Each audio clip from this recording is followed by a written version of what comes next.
그리고 어제 이제 이춘석 의원의 문제가 크게 불거졌는데 네. 이에 대해서 이재명 대통령이 사안을 엄중하게 인식하고 있다.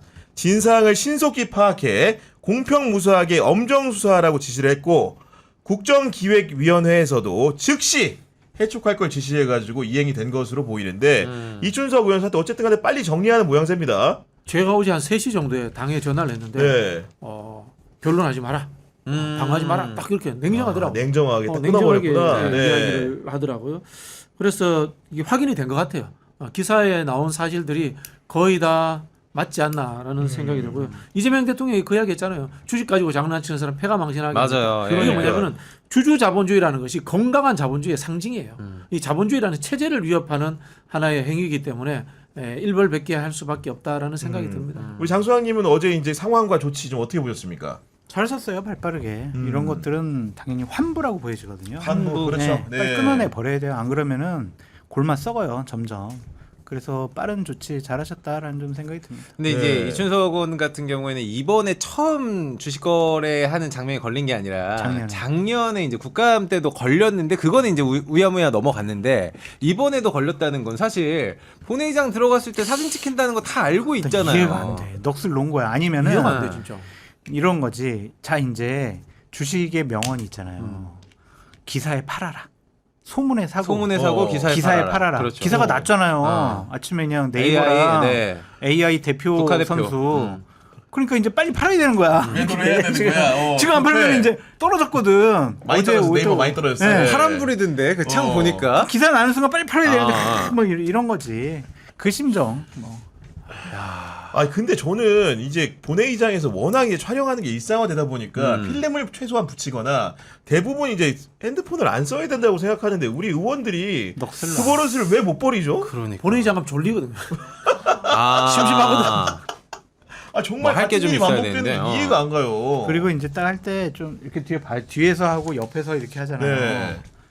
카메라 기자 옆에도 있고 네. 그러니까 이렇게 쭉 한 번씩 보고 괜찮겠다 싶으면 보겠지. 사주 경계를 하고 좀 해야 되는데 그러면은 그거를 보고 거의 집중적으로 줌으로 당겨가지고 거기를 찍어요. 아, 오히려 이렇게 카메라 요주의 하지. 인물이다 이거 지금 용의자다. 맞아요.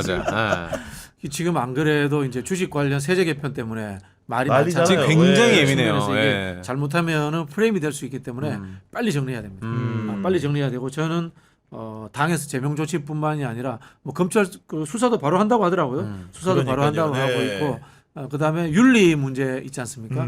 윤리도 지금 6대6 된 걸 가지고 말이 많은데 윤리도 빨리 숫자 조정을 해서 재구성을 해서 빨리 앞장서 가지고 이 징계 절차에 국회 차원의 징계 절차에 빨리 들어갔으면 네. 좋겠다 이 말씀 드리고 싶습니다. 어쨌든 간에 정청래 대표도 이제 제명 조치를 공언을 한 상황인데 네. 그리고 이제 법사위원장이라는 자리가 워낙 이제 중요하잖아요. 그렇죠. 이제 검찰 개혁뿐만 아니고 모든 법안이 지나가는 관문이기 때문에 엄격한 도덕성이 요구되는 자리인데 어떻게 보면 국민의힘이라든가 이제 검찰이라든가 이런 기관들 입장에서는 완전 이춘석이 나왔는데 지금 누가 오나 봤더니 추다르크가 옵니다. 어떻게 해야 됩니까 이거? 네. 정청래 대표가 추석 전에 각종 개혁 법안을 처리하겠다고 그렇죠. 했잖아요. 검찰 개혁. 어쨌든 추미애 당시 그러니까 문재인 정권 때 법무부 장관 할 때 검찰 네. 개혁 하려다가 못했잖아요. 이제 법사위원장으로 제도적인 법률적인 개선을 통해서 본인이 한번 개혁을 해보겠다, 완수하겠다 그런 의지를 또 표명한 걸 수도 있어요. 근데 큰일 났네요 이게 이분 많이 안 통할 거 아니야. 추미애 하면은 사실은 법무부 장관을 하면서 문재인 정부과도 싸우면서까지 윤석열을 굉장히 비난했던 인물이기 네. 때문에 검찰 개혁을 한다. 추미애가 온다. 요거는 사실은 굉장히 육선이죠, 상징적이거든요 육선. 이게. 싹 죽었어 이런 느낌인 거죠. 네. 어떤 분이 그 이야기를 하더라고요. 뭐 빠진 굴에 호랑이 왔다고. 그러니까 네. 아마 일단 위기 상황에는 경험이 많고 단호한 카리스마를 가진 사람이 필요합니다. 그런 부분이 이게 또 이 대타잖아요. 대타기도 하고 남은 기간만 하는 겁니다. 내년 5월까지만 그런 부분이기 때문에 젊은 사람을 그 임명하는 것보다는 경험 많은 그리고 또 이거 보궐 느낌이 있기 때문에 추미애 의원을 이렇게 임명한 게 아닌가 그런 생각이 들고요. 추미애 의원이 우리가 생각하는 것처럼 그렇게 단순하게 접근하지 않으시는 분이에요. 그럼요. 네. 그래서 고단수입니다. 저는 네. 이 검찰개혁 법안을 올라온 거 다시 한번 볼 거라고 봐요. 네. 아, 다시 한번 살필 그리고 것이다. 본인도 이번에 성과를 내게 되면은 내년에 국회의장이라든지 아니면 그렇죠. 경기도지사 그게 또 아, 중요하다. 다음 스텝에 네. 대한 네, 또 그런 스텝을 할 수 있잖아요. 어. 그래서 본인도 아마 의욕을 갖고 제대로 한번 해보고 싶어 할 것 같아요. 아, 이게 추미애 의원이 진짜로 이제 검찰 개혁엔 진심인 게 이분이 소설책 쓴 거 아세요? 장아리라고 좀 읽어봤습니다. 장알이라는 책을 썼는데 소설을요? 읽어보면 알겠지만은 네. 네. 그 장알이라는 게 본인 주인공인 본인이에요, 거잖아요. 본인. 네. 자전적인 소설인 건데 그 장알이라는 주인공 이름이 왜 지어졌냐 그랬더니 네. 장하다. 장할 것이다 이런 의미라고 하는데 그걸 읽은 평단에서는 뭐라고 얘기했냐면은 뒤에 할이라는 데 주목을 해야 된다. 할이라는 게 뭐냐면 뭐든 간에 행동으로 해낸다. 장할이가 아니고 할이라고 평가하는 게 맞다. 이런 얘기를 할 정도로 굉장히 이렇게 그 결단력이나 실행력이 강한 분위기도 하고 실제로 이 소설에도 나오고 본인이 직접 경험한 일이기도 한데 본회의장에서 사진을 일부러 찍힌 분이잖아요. 2020년 12월에 공수처 관련 법 개정이 있었는데 일부러 그 검사 출신의 변호사인 이현주 변호사 있잖아요. 내가 검찰을 떠나는 이유라는 책을 일부러 밑줄 쳐가면서 읽은 거야. 본회의장이 공보위원석에 먼저 와가지고 네. 장관일 때, 그러니까 기자들이 다 땡겨가지고 사진 찍은 거잖아요.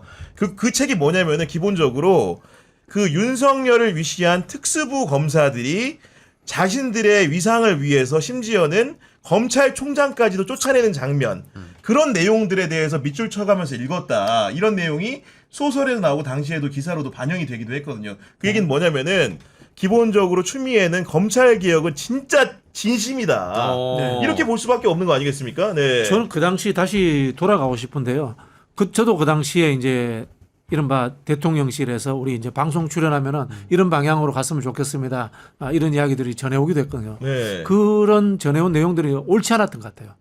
아, 지금 생각하면. 지금 생각하면. 네, 그래서 그 당시에 이른바 위에 심판이 없는 상황에서 추미애 장관과 윤석열 검찰총장이 정말 제대로 붙었더라면 어땠을까? 나는 좀 아쉬움이 나봐요. 그러면 우리가 2년 반 동안 국민들이 잃어버린 고생하는 일, 3년. 네, 네. 없었지 않았을까라는 그런 생각도 아니 듭니다. 근데 이게 주인공도 이름이 참 웃긴 게 장아리, 약간 네. 장아리는 추미애고 아. 용건석이라고 나오거든요. 용건석. 윤석열이에요 그게. 네. 근데 이제 한동훈은 뭔지 아십니까? 하도훈. 비슷하네. 그리고 네. 손준성은 소성준이더라고. 아, 대충 비슷하네. 연상이 가능한 얼추 정도로 비슷합니다. 이름을 네. 지어가지고 얼마 안 했는데. 되신 모양이네요. 얼마 안 된 책이에요 이게. 네네네. 본인 법무장관 2년도 채안 경험들을 됐습니다, 지금. 담아가지고 쓴 책이기 때문에. 용건석, 용산의 뭐 돌덩어리 뭐 이런 거 아닙니까? 뭐 용건석? 아니 그런 걸로도 그러네. 보이는데 네. 여하간 이제 법사위가 어떻게 보면 정말로 강력해질 가능성이 높다. 그렇죠. 그냥 정청래 네. 법사위원장 할 때보다 더 이제 야당의 역할 공간은 없어지지 않을까 네. 그런 생각이 드네요. 네. 아니 사실은 내용적으로는 조금 다를 겁니다. 그러니까요. 네, 그 추미애 의원이 음. 이 정치의 행위 스타일은 굉장히 단호하고 이런데 네. 법을 보는 부분은 굉장히 꼼꼼하거든요. 어. 그 검찰 개혁 법안이나 이런 부분이 있기 때문에 여기 아까 질문을 누가 정말 잘 써놨는데 박은정 의원과의 호흡 이런 이야기를 하셨는데 제가 잘 썼죠. 네네네. 그 박은정 의원이 생각하는 검찰 개혁안이 기존의 민주당에서 나왔던 안하고 살짝 다른 건 아시죠? 알죠. 네. 예. 그런 부분들도 여러분들이 좀 유심히 보시면 재밌을 거예요. 그러면은 추미애 아니라는 것은 아마도 기존의 민주당 안에 대한 본인의 생각을 가미해서 조금 더 바뀐 형태로 될 수도 있다 이런 말씀이신 거죠. 그럴 가능성도 저는 그러니까. 있다고 봅니다. 근데 워낙 그러면 본인이 제일 많이 알기 때문에. 박은정 의원의 그 개혁안이 조금 더 진취적인가요? 더 좀 저는 개혁적인가요? 그 부분을 잘 몰라요. 아, 네. 제가 뭐 전문가는 아니었습니다. 그러니까 아무튼간에 이제 박은정 의원의 후원회장이 다른 당의 국회의원인 추미애 의원이거든요. 그렇기 때문에 법사위에서 어떻게 보면은 추박 그 자매의 활약을 볼 수 있지 않을까 싶은데. 보수 쪽에서는 이제 완전 난감하겠지. 지금 국민의힘 뭐 쪽에서 바로 나와요. 나경원 의원이 지금 뭐 추미애 법사위원장 된 건 국민과의 전쟁을 선포한 거다 하는데 이런 얘기를 들으니까 아, 참 잘하시겠구나라는 저는 위안이 좀 됩니다. 국민의힘과 전쟁을 선포한 거지. 아. 네. 그리고 그 아마 추미애 법사위원장이 과거와 또 업그레이드되고 또 바뀌었다는 것을 여러분들이 느끼실 겁니다. 아 그래요? 네. 네. 그 뭔가 재밌을 국회의장 것 같다. 선거를 통해서 그 이후에 또 달라진 면모들이 있는 거 같거든요. 저는 그렇게 그러니까 느꼈습니다. 네. 조금 더 약간 겸손해지고 이런 건가요? 그럼 어떤 겁니까? 그런 방향이라는 게 아니 뭐 네. 본인이 갖고 있는 이제 강함이라든가 결단력은 그대로 유지하면서도 네. 네, 또 다른 유연함도 가지시고 그런 것 같아요. 제가 이제 원론적인 얘기를 하고 싶은데 이게 쓸데없는 거라는 생각도 들어요. 네. 그러니까 법사위원장 되셨고 이제 중진 의원이시고 네.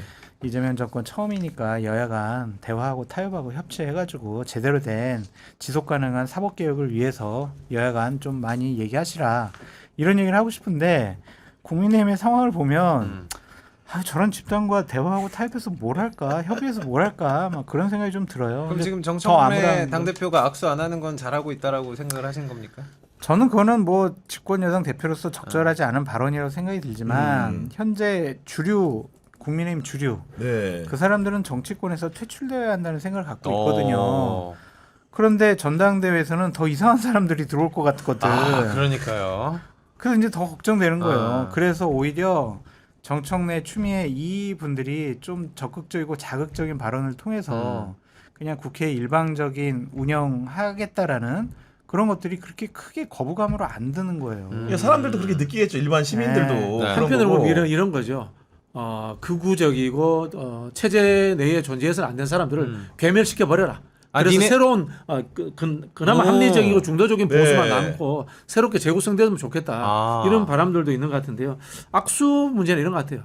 그래도 국민의힘이 악수할 수 있는 사람을 하고 골라서 하셔라. 골라서 해라. 네, 뭐 조경태 의원 정도는 악수해도 될 것 같은데요. 그렇죠. 네. 나머지는 악수하지 말고. 예를 들면은 막 그 비판하는 쪽에서는 그래도 국민의힘이 지난 대선에 보면 1,400만 명의 국민의 지지를 받는 정당 아니냐. 그러니까 대화하고 타협하고 협치해라. 근데 이제 지금 저 사람들 주장하고 메시지 내는 거 보면 도저히 저 사람들하고는 협치해봤자 네. 소용이 없을 것 같아요. 그러면은 이제 많은 분들이 궁금해하는 게 그래 이번에 전당대회 끝나고 만약 찬탄파가 들어오게 된다 국힘의 어떤 리더로 안 들어요. 안 그런 들어온다. 가정할 수가 없어. 이건 가정도 가정도 하지 못하는구나. 마세요. 그냥 예, 김문수, 김재원이야. 그냥 그게 끝이야. 끝. 아니 근데 끝이네, 정말로 진짜. 좀 한심한 거는 지난 4, 5일 동안에 방송법 처리하는 과정에서 필리버스터를 야당 입장이 정말 열심히 해야 되잖아요. 근데 필리버스터 한 시간을 따져봤더니 국민의힘이 민주당보다 더 적게 했더라고. 노정면 의원이 훨씬 길게 하더라고요. 맞아요. 그러니까 가장 진짜 길게 이런 하셨어요. 게 이게 제가 노정면 의원 이야기도 들어보고 내부 이야기도 들어보니까 법을 잘 모른대요. 거기 관심이 없대. 방송법에 대해서 방송법에 뭐 관심이 내용적 없다. 이해가 떨어지다 내용적 보니까 이해가 떨어진다는 거예요. 네. 실제로 그럼 되돌아가 볼게요. 방송법 네. 이야기인데 방송법 그대로 두면은 방통위에서 그대로 하는 거 아닙니까? 방통위 그 대통령 3, 여당 3, 야당 2잖아요. 네. 그럼 6대 2잖아. 민주당 입장에서 더 좋아. 마음대로 할수 있어, 대통령 편하게. 입장에서 마음대로 다 해도 돼. 네. 그런 거지 않습니까?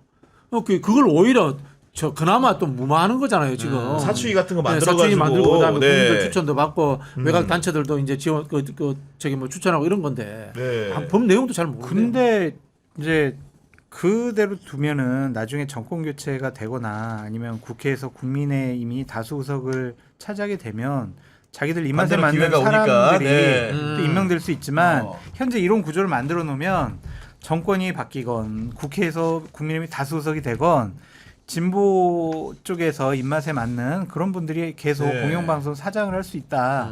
그 제도적인 지속 가능한 틀을 만들어 놓은 거 아니냐. 그게 이제 그런 그게 비판할 국민의힘이 그러면 안을 내야 되잖아.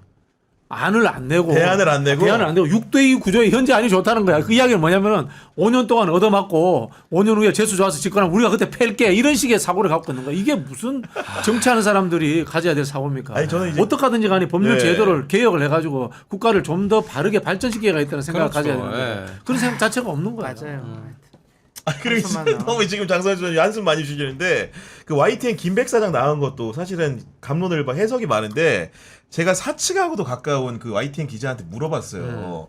김백 사장이 왜 나갔냐 그랬더니 그분의 대답은 간명한 게 그 유진이 내보냈다는 거죠. 유진이 나가라고 했겠지. 소문이 유진이 있었어요. 내보냈다는 거래. 그러니까 정권 교체되고 나서 왜냐면은 지난 정부 때는 자기들이 대주주가 됐지만은 사장 인사를 못했다는 거야. 용산의 입김에 따라서 했다 보니까 이번에 정권이 바뀌었으니까 우리도 인사 한번 해보자 해가지고 그런 불신임이 있었기 때문에 제발로 나갔다는 겁니다. 얘기 들어보니까. 네. 그러니까 정권 교체되고 나서 그냥 유진에서 사장 바꿀 거라고 네. 7, 8월 달에 바꿀 거라고 그런 얘기를 처음부터 하더라고요.